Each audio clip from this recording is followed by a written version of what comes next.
Hello, this is AIN TV. I'm Charles Alcock. I'm here at the EBACE show in Geneva. And with me I've got Fabio Gamba from the EBAA, and on my left I've got Mr. Ed Bolen from the NBAA. Now, of course, this show is a fantastic opportunity to get the global business aviation community together. But we're in Europe, and I know at the EBAA you face a lot of issues. Can you just give me an idea of what are some of the really hot topics that you're hoping to be able to debate this week?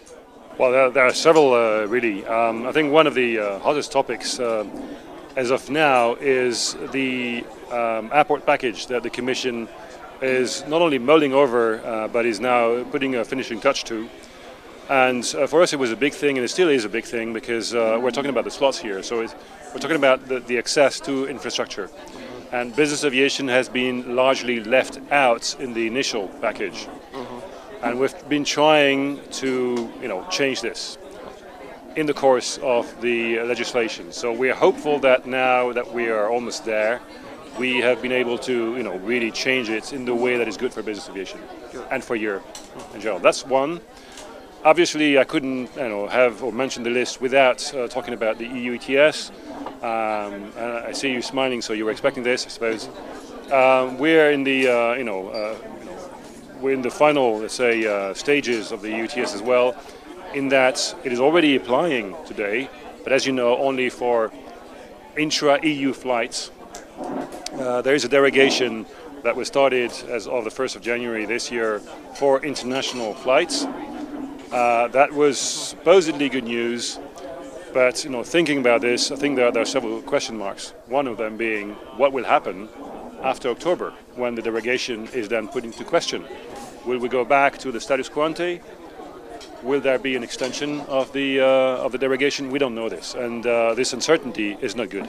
No, it can't be good. And then I would mention a third thing, which is the number of illegal flights. This is for us, and this is for our members, a major issue. We're combating this as much as we can. We're talking to member states. We're making sure that member states are aware of this, and not only aware of this, but that they have the right instruments then to combat this efficiently. So these, I would say, in a nutshell, are the podium of the activities that we're conducting this year of 2013. Good, that's clear. Ed, in the United States you face some of the same issues, and I know that you share the concerns of your European colleagues here about the prosperity of business aviation as a whole. You have a chance this week to meet some very influential decision makers. What sort of lessons would you like to send them home with in terms of how you think they should treat business aviation and the way they can legislate in a way that makes life somewhat easier for your members? Well, we always use opportunities like this to promote the reality of what business aviation is in the United States and around the world. And what business aviation is a great jobs generator, is a great economic development tool, is a great competitiveness business tool for any company trying to compete in a global marketplace. And it's great for humanitarian aid. Those are the realities of business aviation, and we want to make sure that policymakers and opinion leaders, when they hear the term business aviation, understand that that's business that gets done. And our belief is we've got a number of policy challenges. My friend Fabio just talked about EU ETS, huge challenge in the United States. But the reality is the more people understand our industry and recognize that it is a positive industry that deserves to be promoted, not something to be taken for granted or disparaged, we think that's where success lies. And that's why we're both so always involved in talking about what business aviation truly is. The facts are on our side. Yeah, good point.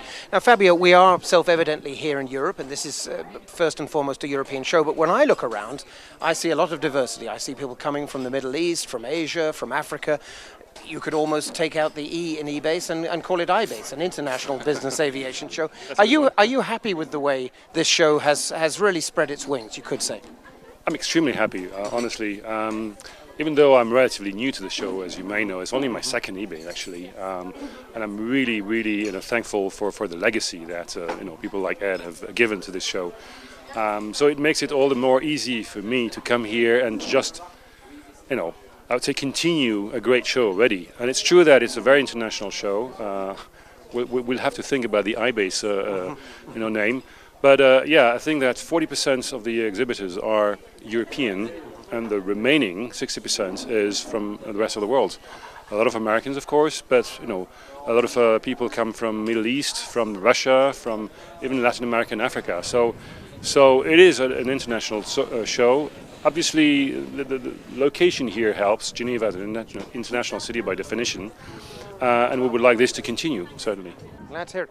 And then finally, if we look at the busy news agenda here we've got this week, I think 3 or 4 possible new models being announced. We've already had some sales. The show isn't even open.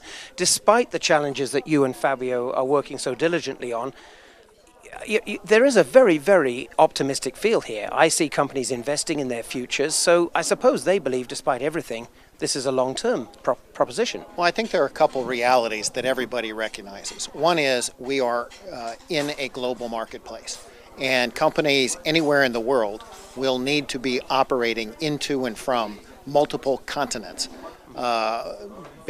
Productivity, efficiency are things that will be rewarded in the future. So when you look at what the transportation needs, what the productivity and efficiency demands are, it's difficult not to say this is a critical business tool that will be highly valued in the future. And I think what you're seeing is people are recognizing the long-term trend is that more people doing business on more continents, more pressure on productivity, and yet at the same time recognizing that throughout history, across all cultures, across all countries, personal, face-to-face communications matter, relationships matter, and that's facilitated by business aviation. So it's an important tool for the future. Good, glad to hear it. Well, we're going to see plenty of evidence of that from this show. We must let Ed and Fabio get ahead with their plans. But if you keep with us at AIN TV, I promise you we'll bring you all the important stories this week. We have a publication on site that you can pick up if you're lucky enough to be with us here in almost sunny Geneva, which is a bit of progress in and of itself. We thank you so much for your time, and we wish you all the best for this show. Thank you. Thank you.